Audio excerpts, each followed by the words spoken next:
jërë ngeen jëf onge billah bisimilah inna wa ni yàllaaw jërëjëfe borom Touba jërëjëfe borom Touba jërëjëfe Cheikh Ahmadou Kara Mbacké Noreyni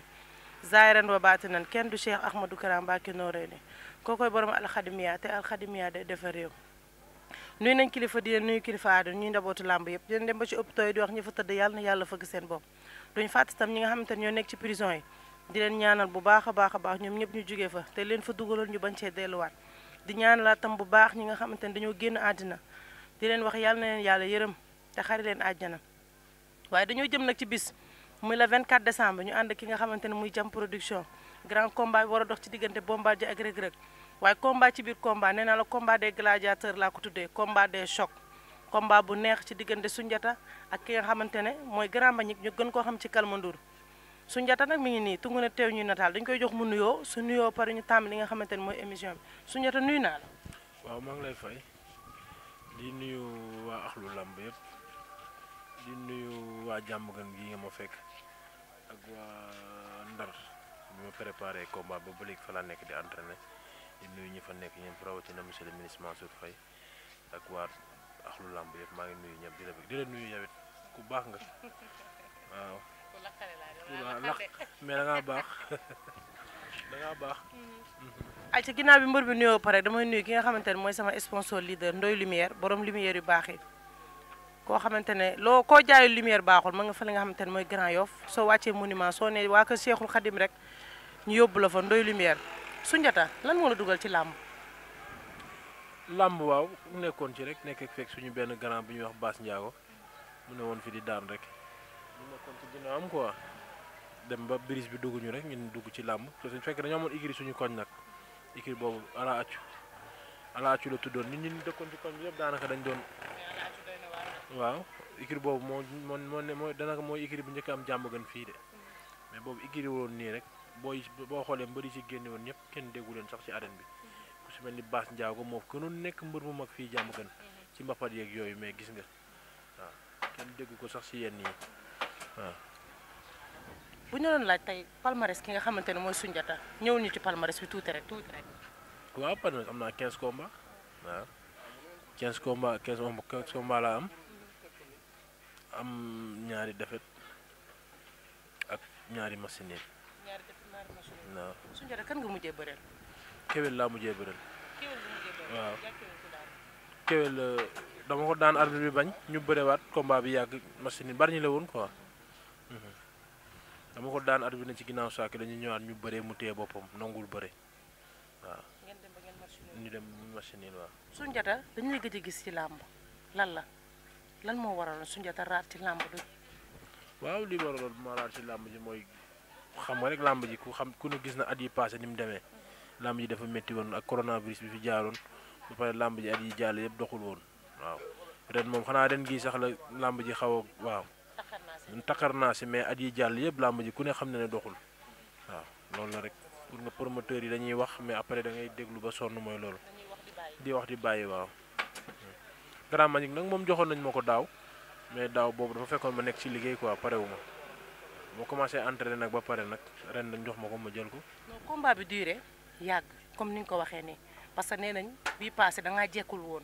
moo tax nangu woon combat bi dem nga ba jekku nga nangu combat bi est-ce que noonu la dem. non non moom day wax jekkul man combat bi jëluma ko woon moom moo doon wax ci média bi rek Sunjata mooy bëree damaa war a bëree ak Sunjata mais boo man jëluma woon avance am man jamono kii daf maa woo woon ne ma damaa bëgg sa combat ak Grand Mbagnick ma ne ko man damaa nekk ci liggéey fan yi talu mu bëre nekk jamono kii da koo wax ne ko Sunjata bi ngi daw avance bi man damay toog sax dégg ñu envoyé ma ay kiiwam mu naan Sunjata moo dama waroon bëre ak moom weer bi mu bañ ak mi ngi daaw ak mi ngi nii moo tax keroog bañ tax a jàkkaarloo bi ma wax ko ma ne ko man mosuma jël sa avance jamono kee ba ma woowee dama ko ne carrément man dama nekk ci liggéey pareegu ma pour bëre mais ren ba ma woowee wax ma mu fekk may entraîné damaa jël avance bi. préparation bi ngay waajal ki nga xamante ne mooy Kalmandour préparation bi fan nga ci toog. waaw comme ni instant yi kay pare nañ fu mu toll nii moom kay moom ay finir rek la ñuy def. ay finition rek parce que ndar laa préparé. fii la waral nga dem ndar préparé ko bàyyi fi nga xamante ne mooy jàmm nga dëkku làmb nga bàyyi ko fi dem ba ndar lan moo ko waral. waaw fii laa débuté maa ngi Mbaye Guèye mii combat ba mu taxee moom moo ma jëloon daanaka ànd naa ak moom un mois ci géej gi di entraîné mais xam nga Ndar di ngay gën a mën a làqatoo te foofu am na ay diin am na ay saal ak yooyu te di récupération bi quoi di nga moo gën a calme quoi waaw.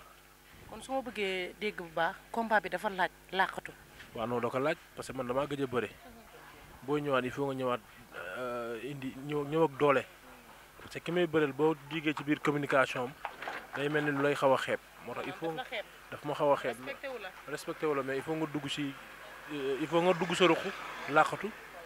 parce que boo man champion la xam naa ni champion la mais moom nangulu ma sama champion parce que boo waxee leen naan day faxas jàll fu ñu ko dëkkalee micro leen naan suñu rek damay faxas jàll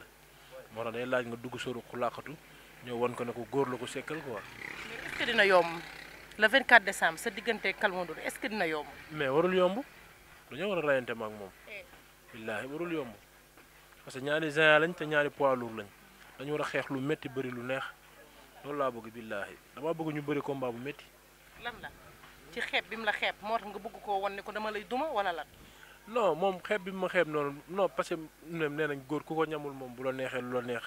mën nga ko kaa wax mais buñ jàppalee ba tàqalikoo ku ne dina xam ku mën sa morom. maanaam arbitre sifflé génn seen diggante. voilà fa lañ li muy wax nag bu ko jëfee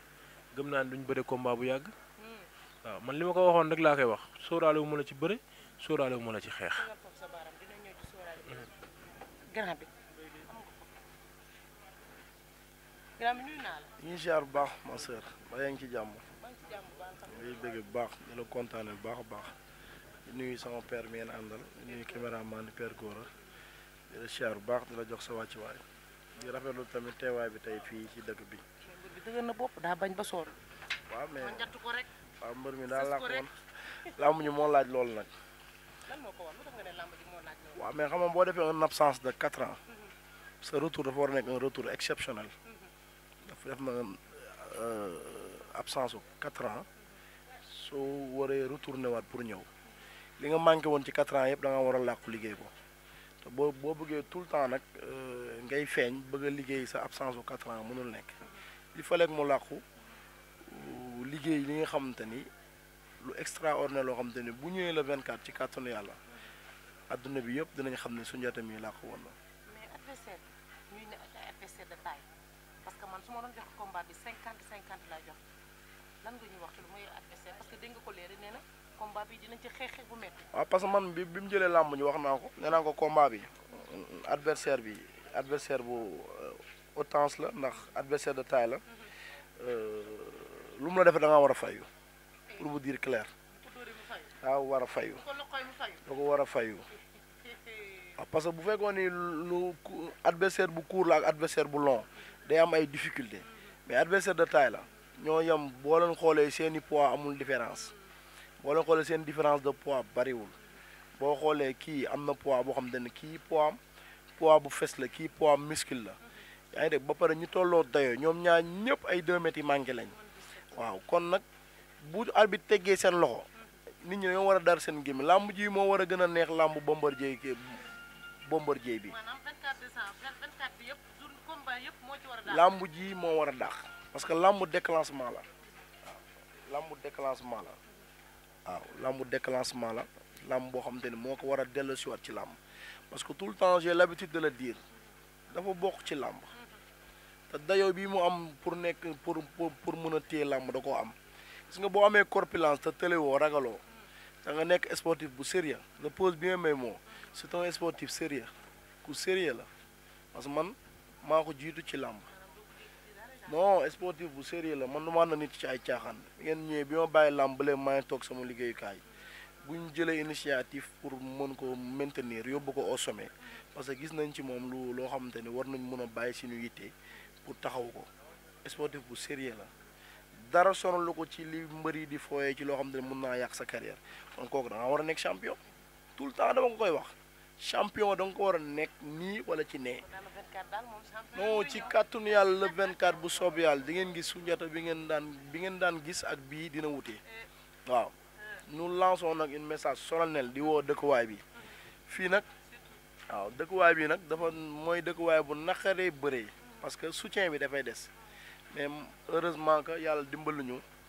ngi lancé appel boobu ba léegi di woo ñëpp du ñu sous-estimer kenn nag bu ñu ñëwee dina leen woo bu ñu ñëwul dina leen woo ñu ngi woo le maire député Alioune Badara Bèye moom mu ngi dëkk nii tout près ñu yàgg ànd ak moom man ak moom ba dara doonul dara bi muy nekk DG Eve di ko dooleel ba dara doonul dara ñu ngi koy woo ci combat bi ñu ngi woo le maire député Moussa Fall di ko woo ci combat bi waaw di woo nag ki nga xamante ne mooy suñu patron mooy suñu leader muy Mansour Faye depuis 5 ans moom lay liggéeyal moom Mansour Faye lay liggéeyal man may liggéeyal Amadou Mame Diop waaw maa ko yóbboon kër Mansour Faye man may dem kër Amadou Mame Diop président assemblée kon combat bi ñu ngi leen di woo ñoom ñëpp surtout waaw ñu ngi woo le président assemblée Mame Diop di woo le monsieur le ministre Mansour Faye pour ñu jàpp ci combat bi bëgg nañu def une forte délégation mobiliser jàmm gën ñëpp ñu génn ñaan soutenir ko yàlla may ko ndam waaw parce que jàmm gën moo war a dépasser di am ay benn ténor ak benn ay benn mbër loolu jàmm gën da ko war a romb boo xoolee kii champion chaque jour j'ai l'habitude de le dire dama ne ko yow champion nga war a nekk ci nii wala ci nee waaw te loolu dafa nekk ci moom te incha allahu rabbi bu yàlla defee jàmm ci kàttanu yàlla bu làmb ji bu nit ñi ñëwee waaw parce que làmb ji sonn nañ ci de waaw man ak moom mii lu métti laa ko teg avant moo dem ndar waaw parce que bu voyagé woon États-Unis tamit dañuy xam ne daal laa ko ji mais fa mu nekkoon garde corps ministre bi moo mujj woo wax ma mu ngi ci très bonne condition moo tax mu bàyyi ko fa mais làmb ji fii la ko waroon préparé waaw bi mu demee nag man ak sama xarit njool Maguette boobu ba léegi ñu ngi ci démarche yi ay Baye Lamine yaa ngi dégg ñu ngi ci démarche yi di dajale gars yi yëpp ci kàttanu yàlla le 24 daal bu soob yàlla di ngeen gis Sunjata bu wuteeg bi ngeen daan gis incha allah rabbi waaw bu soob yàlla dinañ gis Sunjata bu doy waar at bi sifle génn sa diggante ki nga xamante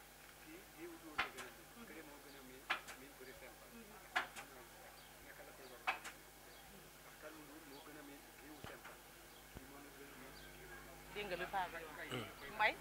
mbay dégg nga lu mu wax nee na kee lutte simple bi la gën a pratiquer mais lutte avec frappe bi moo gën a pratiquer waaw xam nga des fois ngay pratiquer lutte simple te boo ñëwee ci géew gi sa xam-xam dem te combat frappe ak combat simple lu benn combat frappe da nga jël largement sa temps di xalaat di xool say système di gagner par point mais lamb frappe bu ñu la dóoree uppercut boo amoon xam-xam sax di nga ko fàtte te kii mu ngi droite boo xamante ne ci kàttanu yàlla bu Kalmu Ndour li mu wax non je pose bien mes mots Kalmu Ndour li mu wax bu ko jëfee daa mujj du yàgg. kon dur mu daan mun nañ ko ci am bu ko jëfee. yabuñu sax yab boo xamante ni dina dem ne léetoo Kalmu Ndour ñaari minute te du moo ko loolu moom yabewu ko sax waa dëkk bi pour vous dire vrai waaw comme mbëru simple la kii pare nañ ko ci côté bépp dina xeex dina bëre te wallaay taalaay gars yi des fois dañuy ne ci simple yi te dàquñu gars yi bëre làmbu arène bëre waaw te kii billaay wallaay taalaay day bëre waaw loolu moom maa la ko wax. jërëjëf bég nañ Ba Ndiaye ñu ngi koy bàyyi góor ñu ngi koy gërëm bu baax a baax a baax a baax ndax moom ci mag boo xamante ne dañ koy topp te ku xam làmb la le 25 arbitre génn le 24 arbitre génn sa diggante ki nga xamante ne muy Kalmu Ndour mën nañ cee xaar dégg nga lu sa grand wax xeex bu saf-saf. non moom wax na lépp non dañuy xeex moom loolu force la il faut ñu xeex parce que Kalmu Ndour day ñëw te du ma reculer il faut ñu xeex. Kalmu Ndour bu la seetaan da ngaa yaru te yaru woo. non loolu la xam nga affaire bi biir géew bi la bu boo nekkee naturellement nii naturellement la mais biir géew bi. maanaam combat bu la ñor la. combat daf ma ñor te daf maa jaral te combat bi dama ko bëgg waaw combat bi dama ko bëgg bu baax waaw te daj naa ci ay coono daal waaw te incha allah bu jour ba moom li mu wax bu ko jëfee comme li Mbaye Gueye wax rek du yàgg. waaw li mu wax bu ko jëfee du yàgg parce que du ma reculer. mais arbitre bi rek génn sa diggante ak moom rek mu daw ut si la. waaw waaw loolu kay loolu mooy li Mbaye wax rek du yàgg. waaw bu ñëwee du yàgg de. bu taxawee bu taxawee ñu fekk ko fa rek jour ba moom ndam rek lépp lu ñuy may ndam dañ ko fay def jour boobu waaw bu taxawee ñu fekk ko fa. Kalmu Ndour li ma lay wax mooy li nga wax bis boo ko jëfee combat bi du am 1 minute. sa attaqué boobu ngay wax du mën a reculer 1 mètre waaw te bu fekkee pare nga loo mën a wàcc ci xeex da nga ko xeex dinañ bëre combat bi gën a neex ci làmb ji ci at bi laa bëgg ñu bëre ma ak yow combat bu métti laa bëgg ñu bëre ma am ndam sa kaw. waaw ponkal nga di nga yaa ngi pe di nga fe li ngay pesé mën nga 125 kilos mën naa 120 kilos waaw war nañu war a mën a bëre combat bu neex waaw bu may ëpp ay 5 kilos la may ëppee rek. waaw est-ce que moo la ëpp sax. ah mbaa làqatoo naan est-ce que non non non xam nga moom dafa jël poids te man jëluma poids man dama entraînement naturel waaw. da nga bëgg moom entraînement non naturel la. ba mu demee kan moo su jar naa ko wax de. bañ demee Dubaay ba ñu ñëwee ñoom gis nañ leen liñ fa naan xam nañ ko. ah gisoo leen seen rangée boobu noonu ñoom ñu nekkoon Dubaay. ku ci ñëw ñii indaale nañ biir ñii indaale lex. waxam la de du samay wax. ah moom kay xam na. moom sax tane na daa mel ni xaw na ko toj tuuti. mais lan la ñu mën a xaar ci wàllu mobilisation le 24. non gars yi ñu ngi waaj bu baax lu garaaw xam nga jàmm gën moom loo leen waxal ñoom. dañoo mën bis dañoo bëgg làmb sax ñoom amuñu xaaj ak seen kuy bëri dañ lay demal même xale bu ndaw bi doog a bëri tey sax billaay ñoom dañuy génn dem stade waaw surtout combat bi ñu ngi ciy woo comme li Mbaye Gueye wax ñu ngi ciy woo Mansour Faye bu baax di woo Aline Badara Bey bu Pastef suñu mag suñu xarit di woo Moussa Fall monsieur le maire di woo président assemblée Mame Diop waaw di woo Aminta Gueye di ko wax làmb ji làmbam la di woo Charles Fall di woo adjudant Cissé bu baax di wax gis nañ taxawaay yeeg lépp di woo Njool ay Baye Lamine suñu booy yi ñun ñëpp ñu ngi leen di woo di wax làmb ji seen làmb la nañ ci jàpp bu baax parce que làmb ji lu ñu ci war a def yëpp def nañ ko fu mu toll nii dañuy ñaan li des rek yàlla nañu yàlla suturaal may ñu ndam te incha allahu rabi am nañ ci yaakaar bu baax ne yàlla dinañu defal ndam incha allah. pare nga. pare na waaw. lan ngay wax Jamaïque. Jamaïque li ma koy wax mooy jàmbaar la góor la garmi te xale la am na vision xam na li mu bëgg parce que li mu def yombul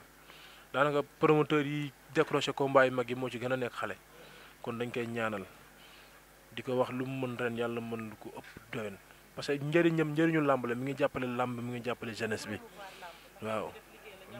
waaw mi ngi def lu rafet dañ koy jàpp moom dañuy déggante chaque jour. ku ma xam ku baax dama ko koy jéem a tegtal pour mu dem fa parce que làmb dafa métti incha nga investir sa xaas ay millions te amoo sponsor dafa métti sponsor yi nañ génn jàppale ko parce que ndaw la boo xamante ne ndaw bu am volonté la am jom waaw nekk jàmbaar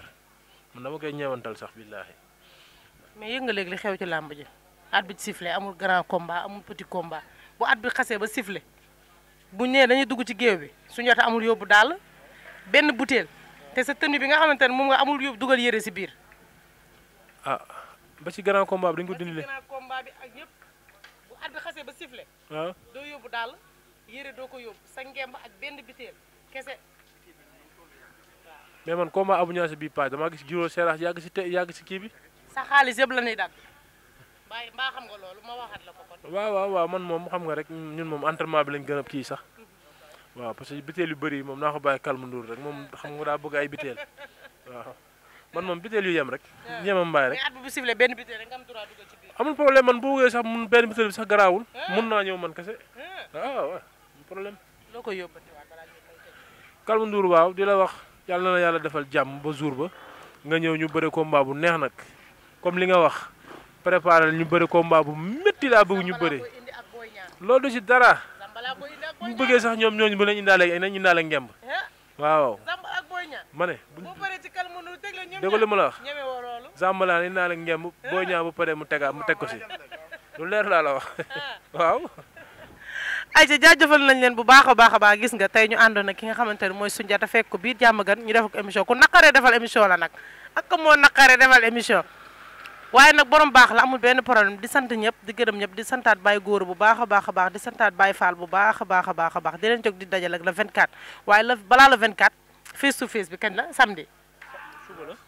suba la face to face bi waaw. kañ la. ajuma la suba. waaw kon yaa ngi koy waaj. 6 maa ngi koy waaj waaw. looy tax convoi. non man du ma man jarul tax convoi man dépassé naa yooyu nag. léegi benn nit rek mooy dugg ci. waaw xam nga man yooyu tamit dama koy bàyyi ak sama rax yi ndaw yi.